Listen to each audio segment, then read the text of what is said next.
ಮಂಡ್ಯ ಜಿಲ್ಲೆಯಲ್ಲಿ ಜನಿಸಿ ಮೈಸೂರು ನಗರದಲ್ಲಿ ಇಲ್ಲಿ ತಮ್ಮ ವೃತ್ತಿಯನ್ನು ತಮ್ಮ ತಂದೆ ತಾಯಂದಿರು ಮತ್ತು ತಾವುಗಳು ಎಲ್ಲ ಸೇರಿ ಮೈಸೂರಿನ ನಿಮ್ಮ ಕುಟುಂಬಗಳ ಅಭಿವೃದ್ಧಿಗೋಸ್ಕರವಾಗಿ ಈ ನಗರದಲ್ಲಿ ತಾವೆಲ್ಲರೂ ಹಲವಾರು ವರ್ಷಗಳಿಂದ ಮೈಸೂರಿನಲ್ಲಿ ನೆಲೆಸಿರ್ತಕ್ಕಂಥದ್ದೇನಿದ್ದೀರಿ, ಮಂಡ್ಯದಲ್ಲಿ ಜನಿಸಿರ್ತಕ್ಕಂಥ ಮೈಸೂರಿನ ನಿವಾಸಿಗಳು. ಆದರೆ ನೀವು ಮೈಸೂರು ನಗರದಲ್ಲಿ ಉತ್ತಮವಂತ ರೀತಿಯ ಒಂದು ನಿಮ್ಮ ಶ್ರಮಪಟ್ಟು ಬದುಕಿನಲ್ಲಿ ಒಂದು ನೆಮ್ಮದಿಯ ದಿನಗಳನ್ನು ಕಾಣಲಿಕ್ಕೆ ಪ್ರಯತ್ನ ಪಟ್ಟಿದ್ದೀರಿ. ಇವತ್ತಿನ ದಿನ ಈ ಒಂದು ಕಾರ್ಯಕ್ರಮವನ್ನು ಹಲವಾರು ಸ್ನೇಹಿತರುಗಳು ಸೇರಿ ಚುನಾವಣೆಯ ಹಿನ್ನೆಲೆಯಲ್ಲಿ ತಮ್ಮೆಲ್ಲರನ್ನ ಆಹ್ವಾನ ಕೊಟ್ಟಿದ್ದಾರೆ. ಈಗಾಗಲೇ ಸನ್ಮಾನ್ಯ ಪುಟ್ಟರಾಜು ಅವರು, ನಮ್ಮ ಮಾಜಿ ಸಚಿವರು ಸುದೀರ್ಘವಾಗಿ ಮಾತನಾಡಿದ್ದಾರೆ. ನಮ್ಮ ಪಕ್ಷದ ಹಿರಿಯ ನಾಯಕರು, ನಮ್ಮ ಪಕ್ಷದ ಕೋರ್ ಕಮಿಟಿ ಅಧ್ಯಕ್ಷರು ಆಗಿರ್ತಕ್ಕಂಥ GT ದೇವೇಗೌಡರು ಈ ಸಭೆಯಲ್ಲಿದ್ದಾರೆ. ಮತ್ತೊಬ್ಬ ಮಾಜಿ ಸಚಿವರು, ಆತ್ಮೀಯರು ಆಗಿರ್ತಕ್ಕಂಥ ಸಾರಾ ಮಹೇಶ್ ಅವರು ಸಹ ಸಭೆಯಲ್ಲಿದ್ದಾರೆ. ವಿಧಾನ ಪರಿಷತ್ತಿನ ಸದಸ್ಯರಾಗಿರ್ತಕ್ಕಂಥ ಮಂಜೇಗೌಡರು, ವಿಧಾನ ಪರಿಷತ್ತಿನ ಮಾಜಿ ಸದಸ್ಯರಾಗಿರ್ತಕ್ಕಂಥ ಶ್ರೀಕಂಠೇಗೌಡರು, ವಿವೇಕ್ ಅವರು, ನಮ್ಮ ಮಾಜಿ ಶಾಸಕರು, ನಮ್ಮ ಚಾಮರಾಜ ಕ್ಷೇತ್ರದ ಆತ್ಮೀಯ ಸ್ನೇಹಿತರು ಆಗಿರ್ತಕ್ಕಂಥ ನಾಗೇಂದ್ರ ಅವರು, ರವಿ ಅವರು, ಹೀಗೆ ಹಲವಾರು ಜನ, ನಮ್ಮ ಯುವ ನಾಯಕ ಪುಟ್ಟರಾಜು ಅವರು ಇವತ್ತು ಏನೊಂದು ಸಂಘಟನೆಯಲ್ಲಿ ಮುಂಚೂಣಿಯಲ್ಲಿದ್ದಾರೆ. ರಾಮ್ ಅವರಿದ್ದಾರೆ, ನಮ್ಮ ಜಿಲ್ಲಾ ಘಟಕದ ಅಧ್ಯಕ್ಷರು ನರಸಿಂಹಣ್ಣವರಿದ್ದಾರೆ, ಮತ್ತು ನಮ್ಮ ಮುಕುಂದ ಏನಣ್ಣ ದಶರಥ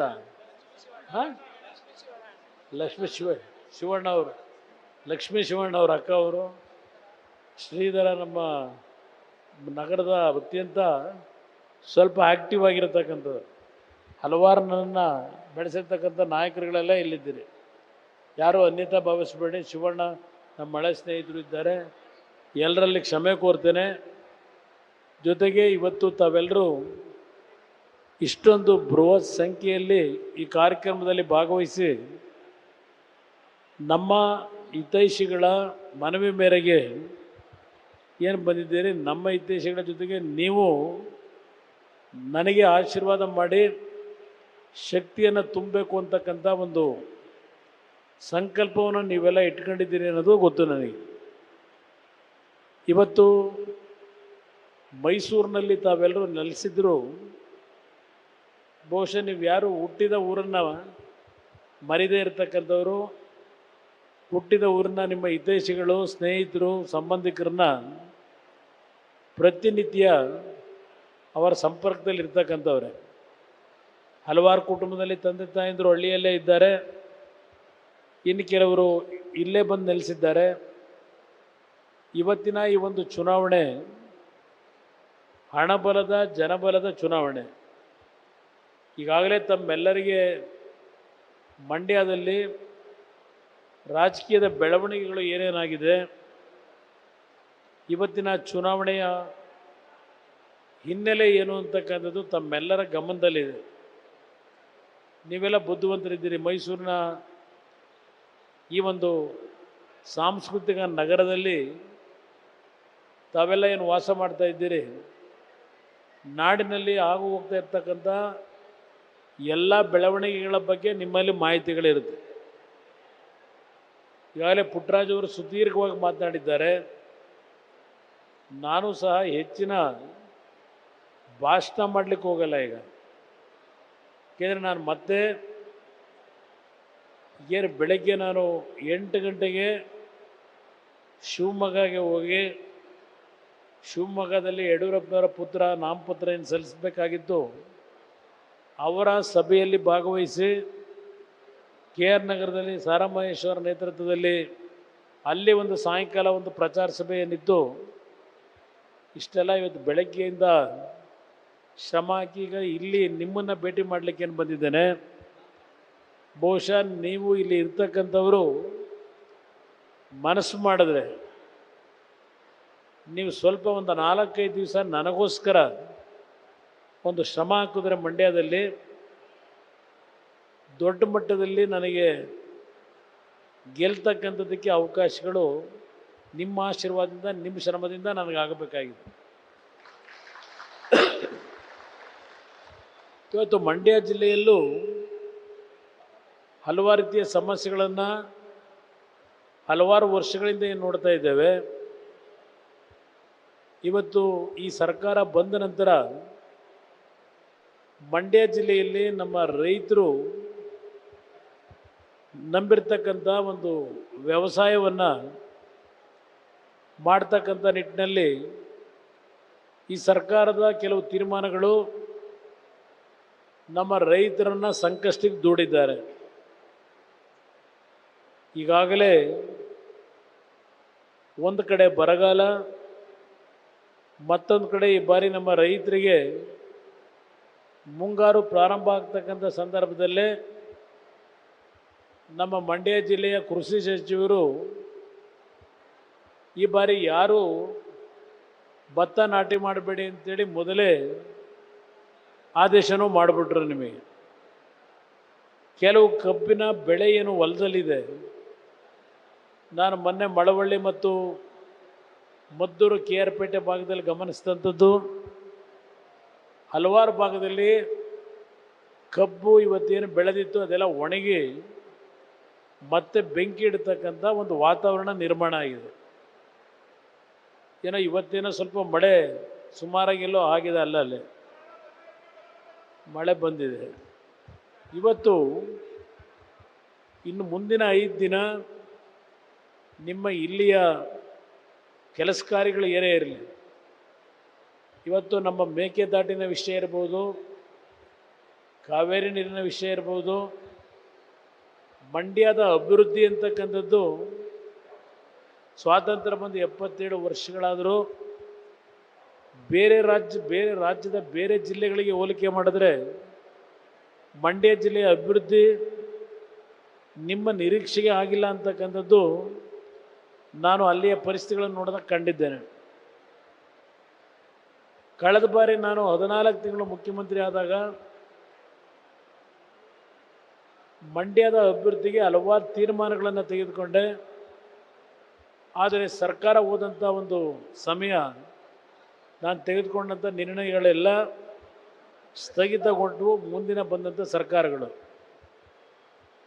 ಈಗ ಈ ಸರ್ಕಾರ ಬಂದು 11 ತಿಂಗಳಾಯಿತು. ಏನಾದರೂ ಮಂಡ್ಯ ಜಿಲ್ಲೆಗೆ ಏನು ಕೊಡುಗೆ ಕೊಟ್ಟಿದ್ದಾರೆ?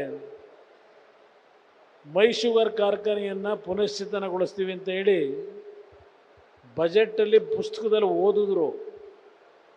ಆದರೆ ಒಂದು ನಯಾ ಪೈಸೆಯನ್ನು ಪುನಶ್ಚೇತನಗೊಳಿಸಲಿಕ್ಕೆ ದುಡ್ಡನ್ನು ಮೈ ಶುಗರ್ನ ಪುನಶ್ಚೇತನಕ್ಕೆ ₹1 ಇಟ್ಟಿಲ್ಲ.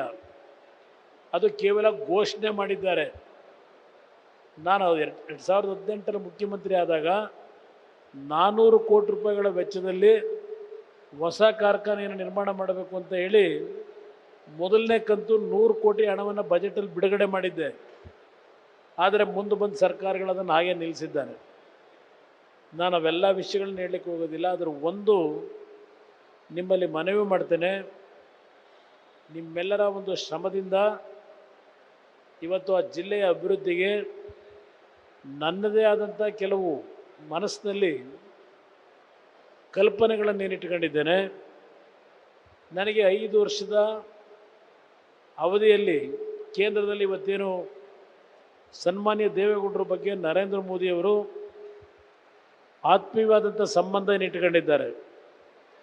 ಜೊತೆಗೆ ನನ್ನ ಒಂದು ರಾಜಕೀಯದ ಮುಖ್ಯಮಂತ್ರಿಯಾಗಿ ಪ್ರಾಮಾಣಿಕವಾದಂಥ ಕೆಲಸವನ್ನು ಮಾಡಿರ್ತಕ್ಕಂಥ ಸಂಪೂರ್ಣ ಮಾಹಿತಿ ಇದೆ. ಅದರ ಹಿನ್ನೆಲೆಯಲ್ಲಿ ಮೊನ್ನೆ ಮೈಸೂರಿಗೆ ಬಂದಾಗ ಕುಮಾರಸ್ವಾಮಿಯವರ ಅನುಭವವನ್ನು ಈ ರಾಜ್ಯದ ಮುಂದಿನ ಒಂದು ಅಭಿವೃದ್ಧಿಗೆ ಅವರನ್ನು ಬಳಕೆ ಮಾಡ್ಕೋತೀನಿ ಅಂತಕ್ಕಂಥ ಮಾತನ್ನು ಮೈಸೂರಿನ ಸಾರ್ವಜನಿಕ ಸಭೆಯಲ್ಲಿ ಮುಕ್ತವಾಗಿ ಘೋಷಣೆ ಮಾಡಿದ್ದಾರೆ. ಬಹುಶಃ ಅವರು ಯಾರ ಬಗ್ಗೆನೂ ಆ ಮಟ್ಟಕ್ಕೆ ಚುನಾವಣೆಗಳ ಸಂದರ್ಭದಲ್ಲಿ ಸಾರ್ವಜನಿಕ ಸಭೆಗಳಲ್ಲಿ ಹೇಳಲ್ಲ. ಅದು ಅವರಲ್ಲಿರ್ತಕ್ಕಂಥ ಭಾವನೆಗಳನ್ನು ನಾನೇನು ನೋಡಿದ್ದೇನೆ, ಜಿಲ್ಲೆಯ ಅಭಿವೃದ್ಧಿ ನನಗೆ ಮುಂದಿನ 5 ವರ್ಷದ ಅವಶ್ಯಕತೆ ಇಲ್ಲ, ಬಹುಶಃ 1-2 ವರ್ಷದೊಳಗೆ ಮಂಡ್ಯ ನಗರವನ್ನು ಸಂಪೂರ್ಣವಾಗಿ ಎಲ್ಲ ರೀತಿಯ ಒಂದು ಅಭಿವೃದ್ಧಿಗಳನ್ನು ಕಾಣ್ತಕ್ಕಂಥದ್ದು, ಜಿಲ್ಲೆಯಲ್ಲಿ ಯುವಕರಿಗೆ ಸ್ವಂತ ಉದ್ಯೋಗಗಳು, ಹಲವಾರು ರೀತಿಯ ಒಂದು ಹೆಣ್ಣು ಮಕ್ಕಳಿಗೆ ದುಡಿಯುವ ಕೈಗೆ ಕೆಲಸವನ್ನು ಯಾವ ರೀತಿ ಕೊಡಬೇಕು ಅಂತಕ್ಕಂಥ ನನ್ನದೇ ಆದಂಥ ಕಲ್ಪನೆಯನ್ನು ಇಟ್ಕೊಂಡಿದ್ದೇನೆ.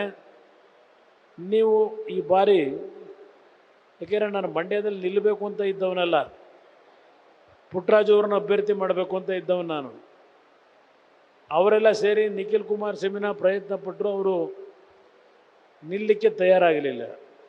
ಬೇಡ, ನನಗೆ ಒಂದು ಸಲ ಮಂಡ್ಯದಲ್ಲಿ ನಿಲ್ಲೋದು, ಇನ್ನೊಂದು ಸಲ ರಾಮನಗರಕ್ಕೆ ಹೋಗೋದು, ಮತ್ತು ಅಲ್ಲಿಂದ ಇಲ್ಲಿಗೆ ಬರೋದು, ಜನಗಳಲ್ಲಿ ಅಭಿಪ್ರಾಯಗಳು ಕೆಡುತ್ತೆ ಅಂತಕ್ಕಂಥ ಹಿನ್ನೆಲೆಯಲ್ಲಿ ಅವನು ಒಪ್ಪಲಿಲ್ಲ. ನಾನು ಪುಟ್ಟರಾಜು ಅವ್ರು ನಿಲ್ಲಿಸಬೇಕು ಅಂತ ಇದ್ದವನು. ಕೊನೆಗೆ ಹಲವಾರು ರೀತಿಯ ಸನ್ನಿವೇಶಗಳೇನಿದೆ, ಅಂತಿಮವಾಗಿ ನಾನು ಈ ಒಂದು ರೈತರನ್ನ ಉಳಿಸ್ಲಿಕ್ಕೆ ಮತ್ತು ನಮ್ಮ ಪಕ್ಷದ ಬೆಳವಣಿಗೆ ಮುಂದಿನ ದಿನಗಳಲ್ಲಿ ಎಲ್ಲೋ ಒಂದು ಕಡೆ ಕಾಂಗ್ರೆಸ್ನವರ ಕೆಟ್ಟ ದೃಷ್ಟಿ ಏನಿದೆ ಮಂಡ್ಯ ಜಿಲ್ಲೆಯ ನಮ್ಮ ಕಾರ್ಯಕರ್ತರ ಬಗ್ಗೆ, ನಮ್ಮ ಪಕ್ಷವನ್ನು ಎಲ್ಲಿ ಮುಳುಗಿಸ್ತಾರೋ ಅಂತಕ್ಕಂಥ ಆತಂಕದಲ್ಲಿ ಕೊನೆಗೆ ನಾನು ಚುನಾವಣೆ ನಿಲ್ಲಕ್ಕೆ ತಯಾರಿಲ್ಲದೆ ಇದ್ದವನು. ನನ್ನ ಪಕ್ಷದ ನಿಷ್ಠಾವಂತ ಲಕ್ಷಾಂತರ ಕಾರ್ಯಕರ್ತರು, ಮಂಡ್ಯ ಜಿಲ್ಲೆಯ ಜನತೆ ನನ್ನ ಮೇಲೆ ಇಟ್ಟಿರ್ತಕ್ಕಂಥ, ದೇವೇಗೌಡರ ಮೇಲೆ ಇಟ್ಟಿರ್ತಕ್ಕಂಥ ಆ ಒಂದು ಅಭಿಮಾನದ ಪ್ರೀತಿ ಅಂತಕ್ಕಂಥದ್ದನ್ನು ಸುದೀರ್ಘವಾಗಿ 30-40 ವರ್ಷಗಳಿಂದ ನಾವೇನು ನೋಡಿದ್ದೇವೆ. ಈ ಜಿಲ್ಲೆಯ ಜನತೆಗೆ ನಾನು ಅಗೌರವ ಸಲ್ಲಿಸಬಾರ್ದು ಅಂತಕ್ಕಂಥ ಹಿನ್ನೆಲೆಯಲ್ಲಿ ಈ ಚುನಾವಣೆಗೆ ಸ್ಪರ್ಧೆ ಮಾಡಿದ್ದೇನೆ.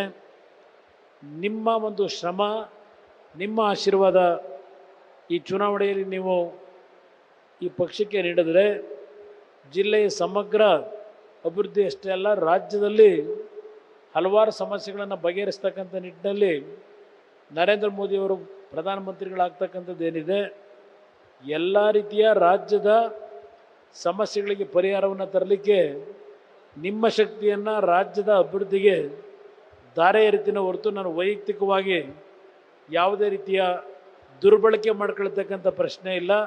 ನಿಮ್ಮ ನಿರೀಕ್ಷೆಗೆ ಇವತ್ತು ಜಿಲ್ಲೆ ಮತ್ತು ರಾಜ್ಯದ ಸಮಸ್ಯೆಗಳನ್ನು ಬಗೆಹರಿಸಲಿಕ್ಕೆ ಪ್ರಾಮಾಣಿಕವಾದ ಪ್ರಯತ್ನವನ್ನು ಪಡ್ತೇನೆ.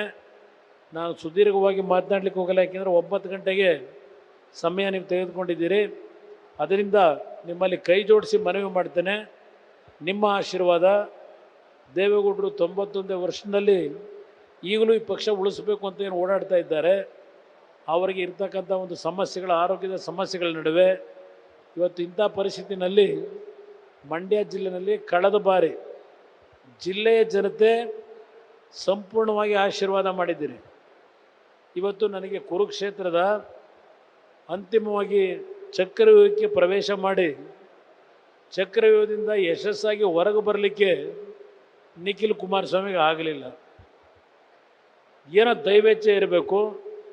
ಅವತ್ತು ಯಾವೊಂದು ಚಕ್ರವ್ಯೂಹದಲ್ಲಿ ಅಭಿಮನ್ಯು ಅಂತಿಮವಾಗಿ ಆ ಯುದ್ಧ ಭೂಮಿಯಲ್ಲಿ ಮರಣ ಹೊಂದತಕ್ಕಂಥದ್ದಿದೆ, ಆಗ ಅರ್ಜುನ ಒಂದು ಶಪಥ ಮಾಡಿರ್ತಾನೆ. ಬಹುಶಃ ಮಹಾಭಾರತ ಓದಿದರೆ ನಿಮಗೆ ಅದರ ಮಾಹಿತಿಗಳಿರುತ್ತೆ.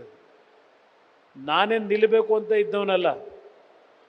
ಈಗ ನಿಮ್ಮೆಲ್ಲರ ಒಂದು ಒತ್ತಡಕ್ಕೆ ಆ ಭಗವಂತ ನನ್ನ ತಂದು ಮಂಡ್ಯದಲ್ಲಿ ನಿಲ್ಲಿಸಿರೋದು, ಆವತ್ತಿನ ಚಕ್ರವ್ಯೂಹವನ್ನು, ಏನು ರಾಜಕೀಯದ ಚಕ್ರವ್ಯೂಹವನ್ನು ನಿಖಿಲ್ ಕುಮಾರಸ್ವಾಮಿಯವರು ಭೇದಿಸ್ತಕ್ಕಂಥದ್ರಲ್ಲಿ ಸ್ವಲ್ಪ ಮಟ್ಟಿಗೆ ನಮ್ಮಿಂದ ಕೆಲವು ತಪ್ಪಾಗಿದೆ.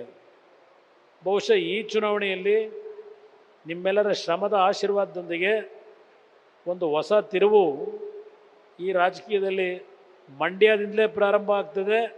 ಈ ಪಕ್ಷಕ್ಕೂ ಒಂದು ಹೊಸ ಚೈತನ್ಯವನ್ನು ಮಂಡ್ಯ ಜಿಲ್ಲೆಯ ನನ್ನ ತಂದೆ ತಾಯಂದಿರು, ನಮ್ಮ ಹಿತೈಷಿಗಳು ನೀವು ತಂದು ಕೊಡ್ತೀರಿ ಅಂತಕ್ಕಂಥ ನಂಬಿಕೆ ಇದೆ. ದಯವಿಟ್ಟು ನಿಮ್ಮ ಒಂದು ಸಹಕಾರ, ನಿಮ್ಮ ಒಂದು ಆಶೀರ್ವಾದ, ನಿಮ್ಮ ಶ್ರಮ ಈ ಚುನಾವಣೆಯಲ್ಲಿ ನಮ್ಮ ಪಕ್ಷದ ಪರವಾಗಿ ನಿಮ್ಮೆಲ್ಲರ ಒಂದು ಸಹಕಾರವನ್ನು ಕೋರಿ ಆ ಭಗವಂತ ತಾಯಿ ಚಾಮುಂಡೇಶ್ವರಿ ನಿಮ್ಮೆಲ್ಲರ ಕುಟುಂಬಗಳನ್ನು ಒಂದು ಉತ್ತಮವಾದ ರೀತಿಯಲ್ಲಿ ಬದುಕ್ತಕ್ಕಂಥ ಶಕ್ತಿಯನ್ನು ಆ ತಾಯಿ ನಿಮ್ಮೆಲ್ಲರಿಗೂ ಅನುಗ್ರಹಿಸಲಿ ಅಂತ ಹೇಳಿ ಪ್ರಾರ್ಥನೆ ಮಾಡಿ ನಾನು 2 ಮಾತು ಮುಗಿಸ್ತೇನೆ. ಜೈ ಹಿಂದ್, ಜೈ ಕರ್ನಾಟಕ. ನ್ಯೂಸ್ ಫಸ್ಟ್ ನಿರ್ಭೀತಿಯಿಂದ ನಿಮ್ಮ ಪರವಾಗಿ.